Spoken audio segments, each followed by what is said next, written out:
아저씨 이렇게 한적한 곳에도 집이 있을까요? 지금 가는 곳은 사람들이 잘 안 오는 곳이긴 한데 가보면 아가씨도 마음에 들 거예요. 밤바람이 차갑게 부는 강원도의 어느 한적한 도로. 가을에나 입을 만한 코트를 입고 추위에 벌벌 떨고 있는 한 젊은 외국인 여성이 있습니다. 그 앞에 멈춰서는 택시 한 대. 그 택시는 잠시 가다가 중간에 한 남성을 태우는데요. 여성은 긴장하고 경계를 하는 눈치입니다. 택시기사님과 한 남성 그리고 외국인 여성이 탄 택시는 가로등 하나 없는 한적한 산속을 향해 가고 있습니다. 추위와 긴장감 때문인지 여성의 이마에는 땀이 맺힙니다.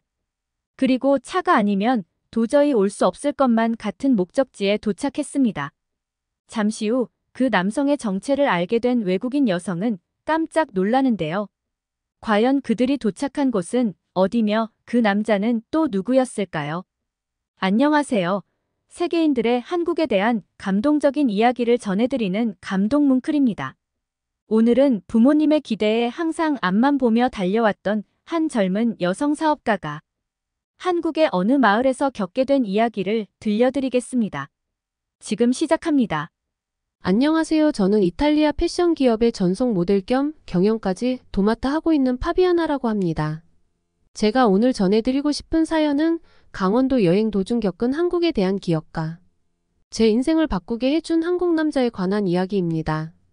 저희 부모님은 이탈리아에서 큰 패션 회사를 경영하고 있습니다. 대대로 패션업을 이어가고 있는 가족 기업이라 엄마도 큰 딸이자 가장 능력이 뛰어난 저에게 기업을 승계시켜줄 생각이 있으셨어요. 그래서 저는 모델 활동을 하면서도 대학원 활동도 멈추지 않았죠. 타이트한 스케줄에 몸도 마음도 너무 힘들었어요. 직장이 없어서 힘들어하는 분들도 있지만 본인 의지와는 상관없이 일을 너무 많이 해서 고통스러운 사람들도 있잖아요. 20대 초반부터 그렇게 계속 일을 하니 몸과 마음이 너무 힘들어서 우울증까지 올 지경이었습니다. 그러다 언제부터인가 사람들을 만나면 숨이 막히고 불안한 공황장애 증상까지 나타나기 시작했어요. 삶이 너무 지치고 힘들다고 엄마에게 말했습니다. 하지만 엄마는 이해하지 못했죠. 남들보다 훨씬 많은 기회를 잡고 있으면서 이걸 더 밀어붙이지 못하면 결국 뒤처질 거라면서 제 정신력이 약하다며 소리치셨습니다. 저는 이미 강박증 때문에 밤마다 불면증이 심해져서 수면제와 공황장애 약까지 부모님 몰래 먹고 있는 상태였습니다. 그날은 저도 감정이 주체가 안 돼서 엄마가 나를 이해하지 못한다면 아예 기업 승계권을 포기하고 당분간 엄마와 떨어져 있겠다고 엄마에게 대들었어요. 그러자 엄마는 아주 분노하시며 저를 몰아붙이셨습니다. 하지만 모든 것을 포기한 저에게는 아무 소리도 들리지 않았어요. 당장 내일이라도 숨이 막혀 죽을 것만 같았습니다. 더 이상 물러설 곳은 없었어요. 그렇게 엄마와 크게 다투고 저는 처음으로 혼자 여행을 가기로 결심했습니다. 그래서 저는 여행지를 검색해봤어요. 너무 사람이 많지 않은 조용하고 한적한 곳으로 가고 싶었습니다. 친구들은 저에게 코스타리카나 바하마 같은 따뜻하고 아름다운 비치를 볼 수 있는 곳을 추천해줬어요. 다른 어떤 친구들은 유럽이나 캐나다 쪽이 더 낫다고 했습니다. 저는 평소에는 쉽게 갈 수 없는 제가 잘 모르는 특별한 곳을 가고 싶었습니다. 그러던 중 저와 함께 근무하는 한국인 직원이 한국의 특별한 곳을 소개해준다고 했습니다. 놀기 좋고 안전한 서울, 멋진 바다를 볼 수 있는 부산. 인터넷으로 검색하면 쉽게 나오는 그런 곳이 아닐까 생각했습니다. 그런데 한국인 직원이 추천해준 곳은 사람도 많고 볼거리도 많은 도시가 아니었죠. 바로 한국의 강원도였어요. 한 번도 들어보지 못한 곳이었습니다. 대부분의 외국인은 한국 여행을 생각할 때 서울을 잘 벗어나지 않거든요. 서울만 해도 볼거리가 아주 많아서 여행을 가면 다 못 보고 올 정도라고 했습니다. 강원도는 처음 들어보는 지역이라 저는 오히려 호기심이 생겼습니다. 그래서 일단 가보면 되지 않을까 하고 생각을 했죠. 엄마와는 사이가 아직 좋지 않아 아빠에게 대신 전해달라고 부탁을 하고 한국행 비행기를 탔습니다. 북적거리는 인천공항을 지나 고속버스를 타고 강릉으로 향했어요. 역시 미리 검색해본 것처럼 한국은 고속버스나 지하철과 같은 교통수단이 잘 되어 있었습니다. 찾기 쉬운 안내판과 친절한 한국인들의 도움으로 쉽게 강릉까지 갈 수 있었어요. 강릉의 첫인상은 시끄럽지도 그렇다고 너무 한산하지도 않은 분위기였습니다. 바다를 보니 마음이 뻥 뚫리는 것 같았습니다. 제가 바라던 대로였어요. 그런데 문제는 바다 옆인 것을 생각 못하고 제가 너무 옷을 얇게 입었던 것이었죠. 하필이면 그날 날씨가 그렇게 추울 줄도 몰랐고 더욱이 눈까지 올 줄도 몰랐거든요. 주위에 마땅한 옷을 살 곳도 보이지 않았어요. 그렇게 얇은 코트만 입고 찬바람이 부는 거리에서 몇십 분을 기다려 드디어 택시를 잡았습니다. 택시 아저씨가 절 보시고 젊은 아가씨가 그러다 감기에 걸리겠다고 걱정스러운 표정으로 바라보며 말씀하셨어요. 그러면서 요새 강원도로 여행 오는 외국인들이 많아져서 간단한 영어를 공부하고 계시다고 하시더라고요. 강원도에 내려서 영어로 대화할 수 있는 분을 만나서 정말 반가웠습니다. 그래서 혹시 따뜻하게 잘 수 있는 숙소가 있느냐고 여쭤봤습니다. 그러자 택시기사님이 지금 주말이라 숙소 잡기가 어렵다면서 여기 사는 사람들만 아는 숙소가 있다며 데려다 준다고 하셨습니다. 그런데 그 숙소에 도착하려면 택시를 타고 가다가 중간에 내려서 한참 걸어서 올라가야 한다고 하셨어요. 딱히 갈 곳이 없어서 저는 알겠다고 하고 아저씨를 따라갔습니다. 가로등도 있지 않아서 혼자 가기가 너무 무서웠는데 다행히 오늘 여기에 가는 남성분이 있다고 아저씨께서 어디론가 전화를 하시더니 잠시 후 나타난 한 남성분과 같이 만나서 올라가게 되었습니다. 그분은 한국분인데도 영어를 유창하게 잘 하셨습니다. 처음 보는 저에게 추워 보인다며 가지고 있던 캐리어에서 담요 하나를 빼서 이것이라도 어깨에 걸치라며 빌려주셨습니다. 담요 하나만 걸쳤는데도 훨씬 나았어요. 대화를 하며 올라갔는데 그분은 서울에서 회사를 경영하는 건축가이시고 고향인 강릉의 한옥과 온도를 이용한 건축물을 만드셨다고 하셨습니다. 그래서 주말마다 서울과 강릉을 오간다고 하셨어요. 그 이야기를 들으니까 한옥도 그렇고 온돌도 그렇고 평소에 알지 못하는 내용이라 호기심이 생겨서 더 듣고 싶어졌습니다. 온돌이란 한국에서 시작되어 이제는 많은 나라가 재창조하고 있는 획기적인 난방 방식이라고 하셨어요. 온돌에 관한 이야기를 듣다 보니 어느새 산 정상에 올랐더라고요. 그런데 그곳의 아저씨께서 설명해 주신 한옥에 첨화를 했으면서 현대 건축물의 형태를 띤 특이한 숙소가 있었습니다. 여기가 바로 택시기사 아저씨가 저에게 알려주신 그 숙소였습니다. 그런데 더 놀라운 것은 그 집의 주인이자 건축가가 바로 저와 함께 올라왔던 분이라는 거였어요. 숙소에 도착하자 중년의 아주머니께서 아저씨를 반겨주셨습니다. 숙소는 여러 가지 테마의 방이 준비되어 있었습니다. 어느 방은 침대가 있고 다른 방은 바닥에 이불이 준비되어 있었습니다. 중요한 건 모든 방에 라디에이터가 없고 온돌 방식으로 되어 있다는 것이었어요. 저는 이왕이면 제대로 한국식 수면을 느끼고 싶어서 이불방을 선택했습니다.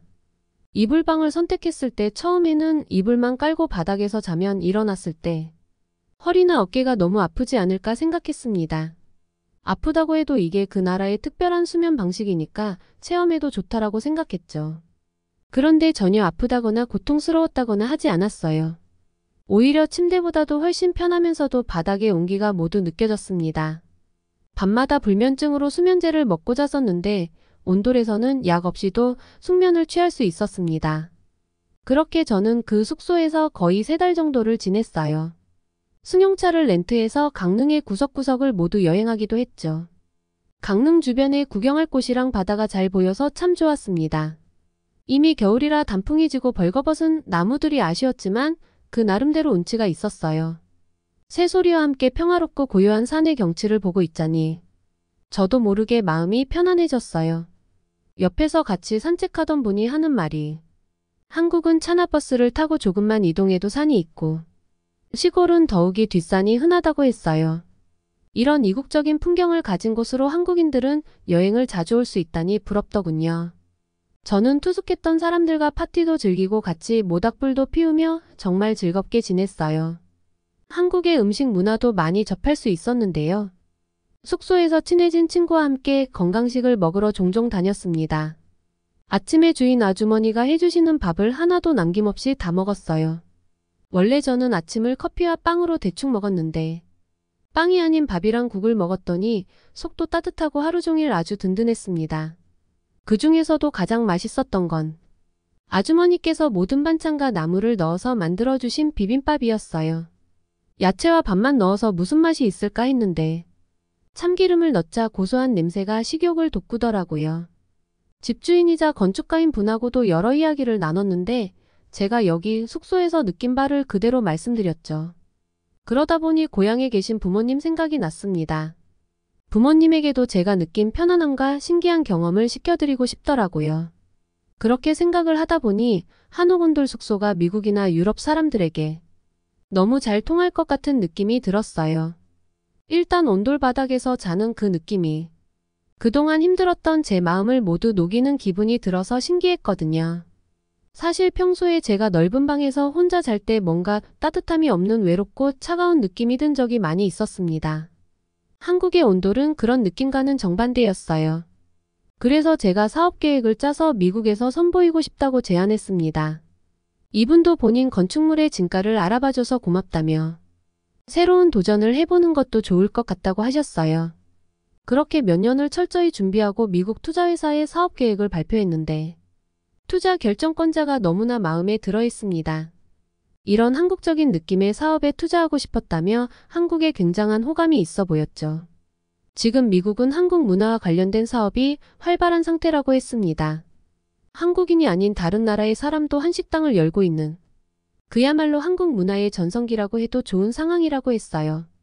우리는 이런 전성기를 타고 꽤 좋은 시작을 거뒀습니다. 미국에서 퓨전 한옥 호텔로 객실은 항상 풀북이었어요. 서양에서도 이것이 통한다는 것을 알게 된 저는 좀 더 사업을 확장해야겠다는 생각이 들었습니다. 실제로 건축을 할 때 온돌 기술을 접목하는 시공을 하는 것이었습니다. 현재 수요는 넘치고 문의가 계속 들어오는 상황이에요. 함께할 투자자와 시공업체들과의 조율만을 남겨두고 있습니다. 상황이 이렇게 되자 엄마는 패션 사업은 어떻게 같이 할 건지 물어보셨는데 일단은 제가 좋아하는 일은 하겠다고 당당하게 말씀드렸어요. 제가 좋아하는 일을 하니 하루 종일 전념해도 전혀 힘들지 않더라고요. 한국에서의 경험이 제 인생 전부를 바꿔놓았습니다. 최근에는 엄마가 은퇴하면서 저에게 패션 사업을 물려주셨고 2가지 일을 병행하고 있습니다. 하는 일은 많아졌지만 그래도 마음은 너무 행복하더라고요. 이제 진짜 내 삶의 주인이 된 것 같았어요. K-팝 스타들을 저희 대표 모델로 기용해서 유럽 시장과 아시아 시장을 겨냥하니 지금은 패션 사업이 더욱 잘 되고 있습니다. 엄마는 제가 이렇게 사업을 잘할 줄은 생각도 못 하셨대요. 이게 다 한국 여행에서 얻은 경험과 영감 덕분이라 생각하고 있습니다. 여러분도 본인이 사랑하고 좋아하는 일을 하셨으면 좋겠습니다. 긴 사연 들어주셔서 감사합니다. 아참, 그리고 꼭 감사드려야 할 분이 있어요. 그날 그 특별한 숙소로 데려가 주신 택시기사분께 감사했다고 말씀드리고 싶습니다. 사연 잘 들으셨나요? 우연히 한국 직원에게 소개받고 아무 생각 없이 떠난 한국 여행이 사연자분의 인생에 새로운 도전을 만들어 주었네요. 서울과 부산 말고도 한국에 있는 숨은 보석 같은 여행지가 더 많이 알려졌으면 좋겠다는 생각이 들었습니다. 그리고 온돌과 관련된 사업이 계속해서 확장해서 한국 고유의 전통 문화가 세계로 더욱 알려지기를 바라며 오늘의 영상을 마치겠습니다. 오늘의 사연 어떠셨나요? 온돌과 한옥에 대한 시청자 여러분의 의견을 댓글로 남겨주세요. 감동뭉클에서는 감동적이거나 재미있는 실제 사연들을 제보받고 있습니다. 소개해주고 싶은 사연이 있으시면 위 메일로 제보해 주시기 바랍니다. 오늘도 여러분의 하루의 작은 즐거움이라도 되었기를 바라며 지금까지 감동뭉클이었습니다. 구독과 좋아요, 알람 설정을 누르시고 다음번에 올라오는 새로운 영상 소식도 받아보세요. 끝까지 시청해주셔서 감사합니다. 다음에 더 좋은 영상으로 찾아뵙겠습니다.